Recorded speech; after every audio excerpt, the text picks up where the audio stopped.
नमस्कार, मैं हूं श्रवण दंबोली और आप देख रहे हैं गुनाह। शुरुआत उस अपराध से जिसमें प्यार है, विश्वासघात है और जिंदगी के सबसे बड़ी वो गलती भी जिसने ताउम्र ना भरने वाला जख्म दिया। दो दोस्त जो पहले प्यार में पड़े, एक ने खुद को लड़के से लड़की बनाया, लेकिन दूसरे ने सिर्फ उसके दिल से नहीं खेला बल्कि उसकी जिंदगी से भी खिलवाड़ कर दिया। देखिए दोस्ती, दिल लगी और दगे की ये दास्तान।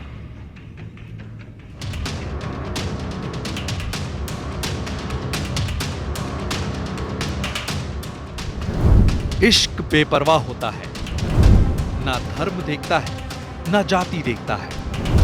21वीं सदी में अब जेंडर भी नहीं देखता है तो सिर्फ सामने वाले का दिल।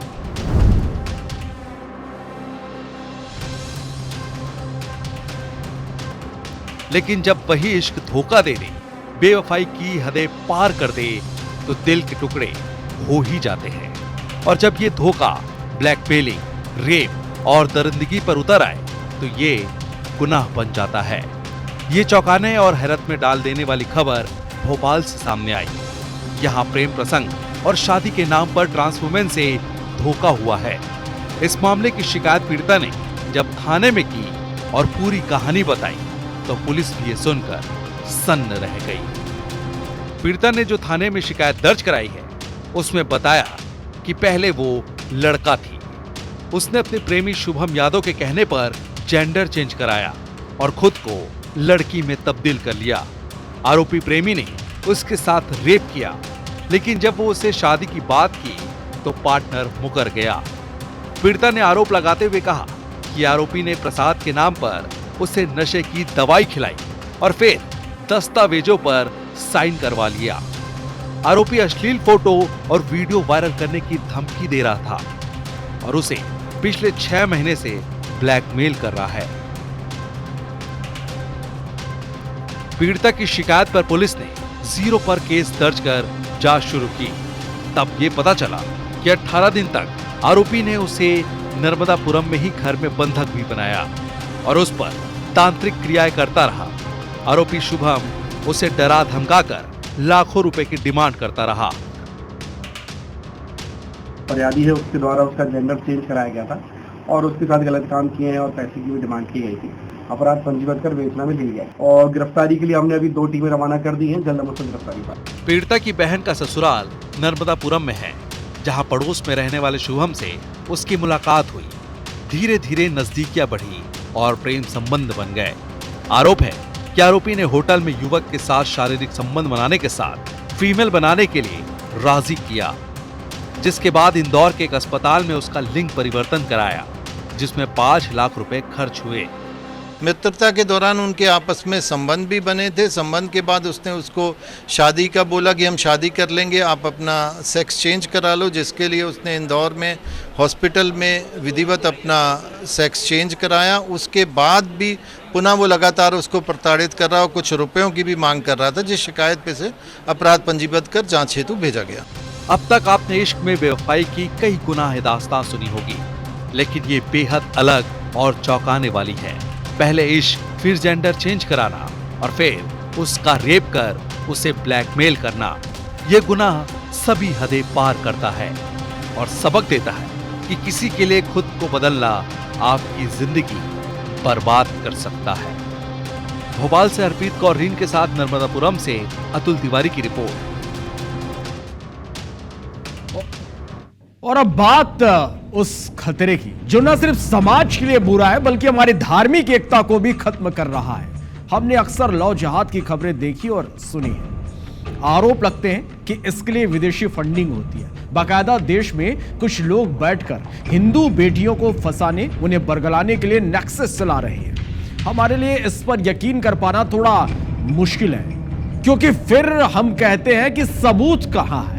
लेकिन इंदौर में जो सामने आया उसमें सबूत भी है और नापाक इरादों की एक लंबी फहरिस्त। देखिए उसका नाम क्या है? एक सेकंड रुक जाइए भाई, दोस्त है हमारे। एक सेकंड एक सेकंड भैया दोस्त है। मध्य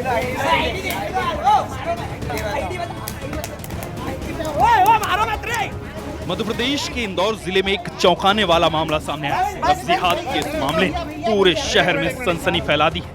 हिंदू संगठन के लोगों को जानकारी मिली कि महालक्ष्मी नगर के एक स्टूडियो अपार्टमेंट में संदिग्ध गतिविधियां चल रही हैं, जिसके बाद संगठन के कार्यकर्ताओं ने मौके पर पहुंचकर छापा मारा। एक सेकंड फ्लैट से एक युवक और युवती आपत्तिजनक स्थिति में पकड़े गए।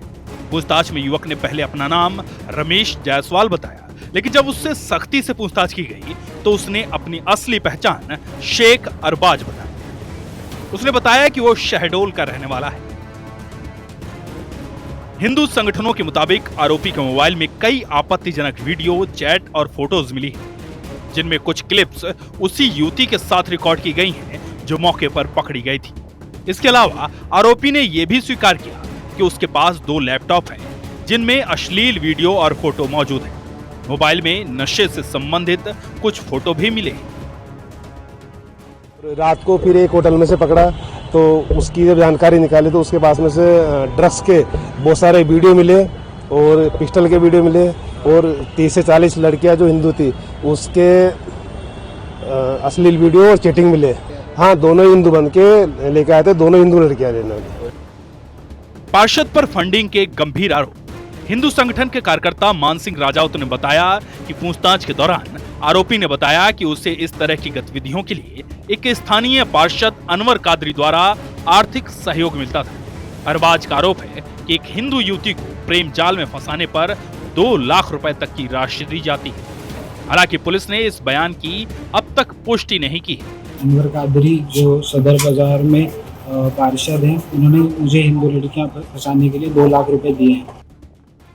शेख अरबाज नाम के व्यक्ति को पुलिस ने एप्रीहेंड किया है और उसके बेसिकली उसके एक हिंदू लड़की के साथ संबंध थे और उसके पास कुछ आपत्तिजनक वीडियोस पाए गए थे उस महिला के, और जो उसने महिला के द्वारा बताया गया है कि उन वीडियोस को लेके वो उसको टॉर्चर करता था और उसके साथ शारीरिक संबंध वगैरह स्थापित करते थे। तो इन्हीं को मद्देनजर रखते हुए पुलिस ने इसमें कार्रवाई करी है।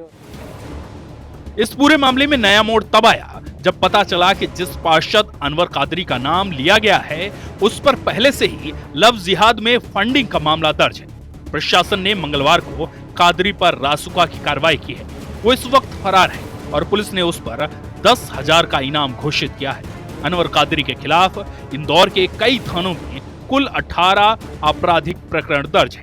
पुलिस का कहना है कि जल्द ही इस पूरे मामले की जांच कर दोषियों पर कार्रवाई की जाएगी। अगर आपके भी घर में नौकर है और आप उन पर आंख मूंद कर भरोसा करते हैं तो थोड़ा सा आप सतर्क हो जाइए, क्योंकि सावधानी हटी तो ये आपकी आखिरी गलती भी हो सकती है। क्योंकि देश की राजधानी दिल्ली में एक नौकर ने जिस कदर अपने मालिक के भरोसे का कत्ल किया, पूरी दिल्ली दहशत में है। डबल मर्डर से दिल्ली में दहशत। मालकिन ने डांटा, नौकर हुआ नाराज। गुस्से में नौकर का खौफनाक कदम।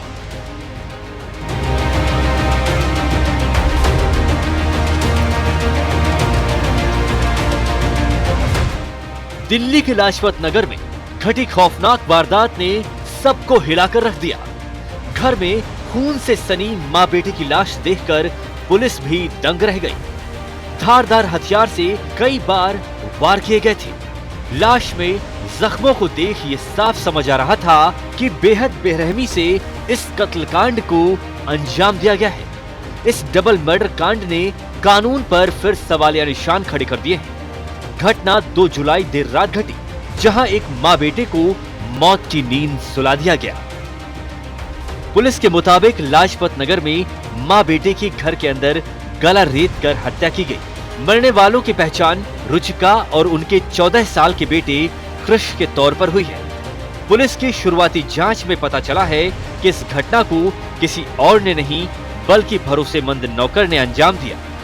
घटना के बाद से आरोपी नौकर गायब था, जिसके बाद पुलिस ने आरोपी नौकर को गिरफ्तार कर लिया। आरोपी ने पूछताछ में बताया है कि मालकिन ने किसी बात पर डांटा था, इसीलिए गुस्से में आकर उसने उनकी जान ले ली। पुलिस सूत्रों के मुताबिक आरोपी का नाम मुकेश है और वो बिहार का रहने वाला है। इस हत्याकांड को लेकर अब कई सवाल खड़े हो रहे हैं। सवाल ये कि क्या इस हत्याकांड के पीछे सिर्फ मालकिन की डांट ही वजह थी? क्या नौकर मुकेश अकेला था या इस कत्ल में कोई और भी शामिल था? ये कत्ल सिर्फ गुस्से में किया गया या इसके पीछे कोई पुरानी रंजिश थी? ये सवाल लगातार सबके जहन में उठ रहे हैं।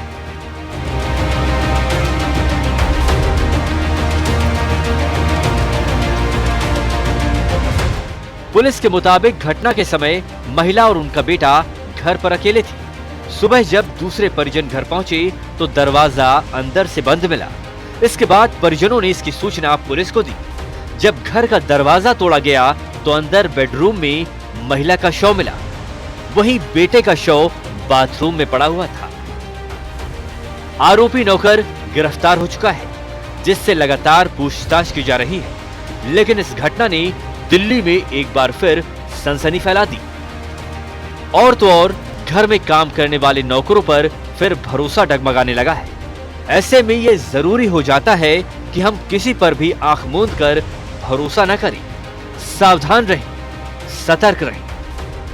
Bureau report, IBC 24। तो दिल्ली में हुए डबल मर्डर कांड की कहानी तो आपने देख ली, जहां एक नौकर ने बेरहमी से मालकिन और उसके बेटे को मौत के घाट उतार दिया। अब आपको लेकर चलते हैं लखनऊ, जहां भी डबल मर्डर से दहशत फैली हुई है। लेकिन यहां हत्या सास ससुर की हुई है और हत्यारा कोई और नहीं बल्कि दामाद है। और सबसे बड़ी बात इसमें यह है कि इस घटना की जो चश्मदीद है वो खुद पत्नी है। रिपोर्ट देखिए। डबल मर्डर, रिश्तों में जहर, मौत का तांडव, बेरहम होते रिश्ते।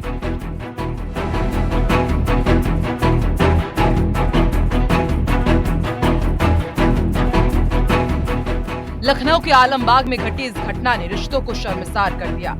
सुलह की मंशा से ससुराल पहुंचे दामाद ने कुछ ऐसा किया कि पूरा इलाका पुलिस छावनी में तब्दील हो गया।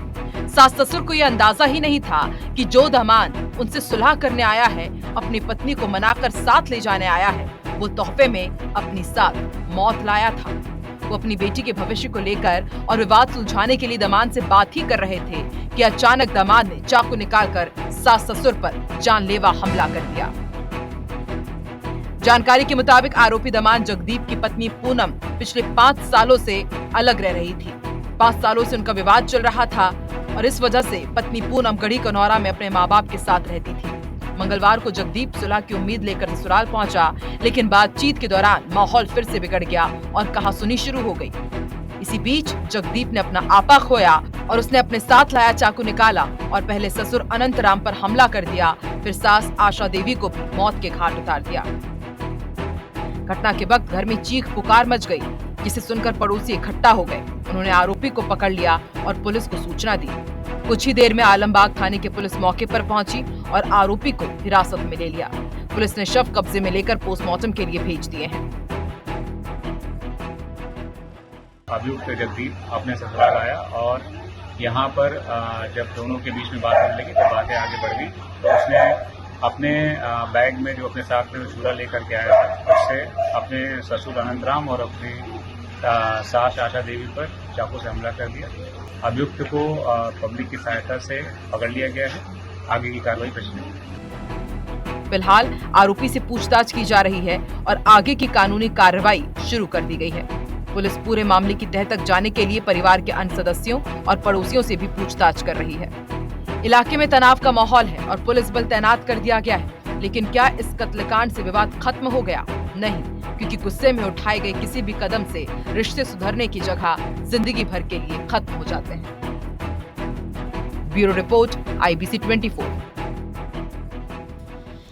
तो भोपाल में हुए सनसनीखेज गोलीकांड के मुख्य आरोपी नसीम बन्ने खां को आखिरकार निशातपुरा पुलिस ने धर दबोचा। गिरफ्तार आरोपी नसीम पर 30,000 रुपए के नाम था, जिसने 4 दिन पहले शहर में दहशत फैलाई थी। नसीम बन्ने खां अमित वर्मा के दोस्त आशु खटीक को मौत के घाट उतारने आया था, लेकिन फायरिंग के दौरान गोलियां अमित वर्मा को जा लगी। नसीम ने मौके पर 6 राउंड ताबड़तोड़ गोलियां चलाई, जिससे इलाके में हड़कंप मच गया। गोलीकांड से पहले नसीम ने हाथों में तलवार लेकर वीआईपी रोड पर तकरीबन 3 घंटे दहशत फैलाई। नसीम कुख्यात बदमाश है और वो खुद को लॉरेंस बिश्नोई का गैंग का सदस्य बताता है। पुलिस ने नसीम को बैतूल से गिरफ्तार किया। फिलहाल उससे पूछताछ जारी है और यह माना जा रहा है कि उसके कई तार और भी वारदातों से जुड़े हो सकते हैं।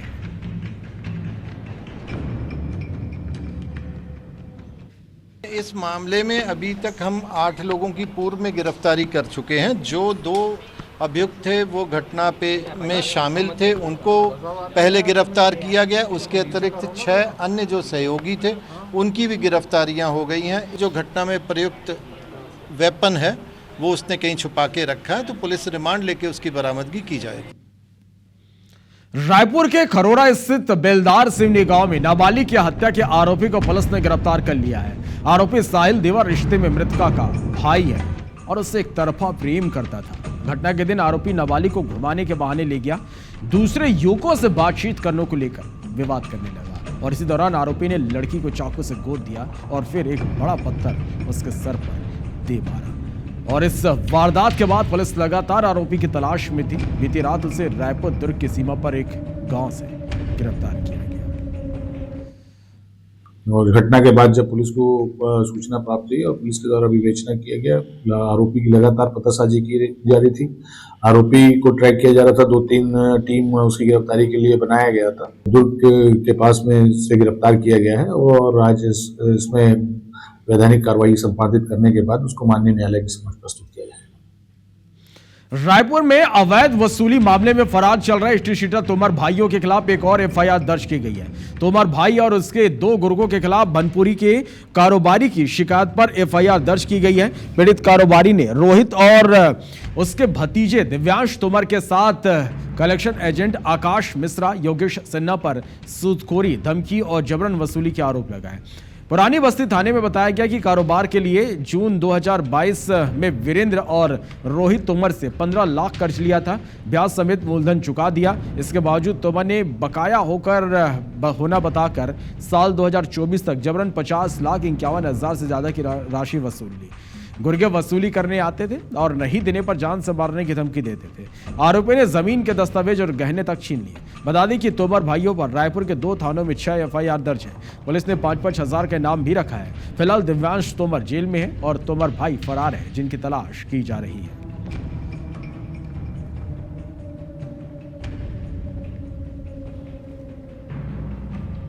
उसके बाद से थाना पुरानी बस्ती में लगभग 5 एफआईआर अलग अलग दर्ज किए जा चुके हैं। जो दोनों फरार आरोपी हैं रोहित सिंह तोमर और वीरेंद्र सिंह तोमर, इनकी हर संभव पता तलाश किया जा रहा है। इसके अलावा दिव्यांश सिंह तोमर को गिरफ्तार कर न्यायिक रिमांड में भेजा गया है। साथ ही साथ वीरेंद्र तोमर की वाइफ जो सुब्रा सिंह तोमर, उसे भी गिरफ्तार किया गया है।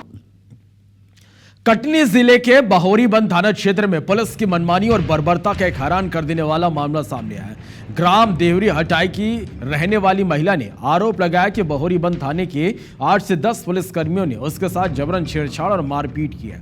इतने नहीं, जब पीड़िता का पति और देवर इस घटना को मोबाइल में रिकॉर्ड करने लगे तो पुलिस ने उन्हें भी थाने ले जाकर बुरी तरह से पीटा। अब पीड़ित परिवार इंसाफ की मांग को लेकर कटनी एसपी ऑफिस पहुंचा। जानकारी के मुताबिक ये घटना 2 और 3 जुलाई की दरमियानी रात की है। एडिशनल एसपी संतोष डेरिया ने मामले को गंभीरता से लेते हुए कहा कि पूरे घटनाक्रम की जांच कराई जाएगी और दोषियों के खिलाफ निश्चित रूप से सख्त कार्रवाई होगी। मैं अपने ससुराल से मायके आ रही थी, भाई के पास बैल नहीं था तो मैं बोली मेरे पास है खेती करने के लिए अभी, तो मेरे यहाँ से प्रेजेंट में ले जाओ अभी, तो मैं भिजवा दे रही हूँ। तो हमको शाम से चलते चलते बच्चा भी था। मध्य प्रदेश के खंडवा में 40 वर्षीय महिला के साथ पहले गैंगरेप हुआ, फिर उसे मौत के घाट उतार दिया गया। पुलिस ने इस मामले में 2 आरोपियों को गिरफ्तार कर लिया है। पुलिस को 21 जून को नग्न अवस्था में कोतवाली क्षेत्र में एक सुनसान जगह पर महिला का शव मिला था। उसके सिर को पत्थर से कुचला गया था। पुलिस के मुताबिक महिला अनैतिक गतिविधियों में लिप्त थी और शराब की आदी थी। पुलिस ने 2000 लोगों की कॉल डिटेल खंगालकर करीब 200 लोगों से पूछताछ की। एक नंबर की लोकेशन महाराष्ट्र के नासिक में मिली, जो घटना वाले दिन घटना स्थल के आसपास एक्टिव था। आरोपी नशे में थे। गिरफ्तार आरोपियों के नाम प्रिंस शर्मा और दिवाल बताए जा रहे हैं। दोनों रामनगर के रहने वाले हैं। 20 जून को दोनों आरोपी महिला को स्कूटी से चीरा खदान मल्टी से उठाकर भंडारिया रोड स्थित सुनसान जगह पर ले गए। यहाँ 2 बियर और 1 क्वार्टर शराब पी।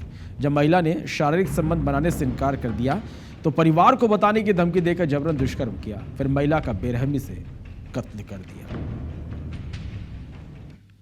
महिला वहाँ पे मृत अवस्था में पड़ी है और वहाँ पर कुछ पत्थर भी थे जिन पे खून के निशान थे। सब 2 लड़के जो रामनगर क्षेत्र के ही रहने वाले हैं, घटना दिनांक को महिला के साथ उसकी स्कूटी पे जाते हुए रात में 8:20 के करीब देखे गए। आरोपियों के बताए अनुसार इनके द्वारा उनके साथ दुष्कर्म भी किया गया। साथ ही वहाँ से वो पैदल भागे थे। तो गुनाह में आज के लिए बस इतना ही।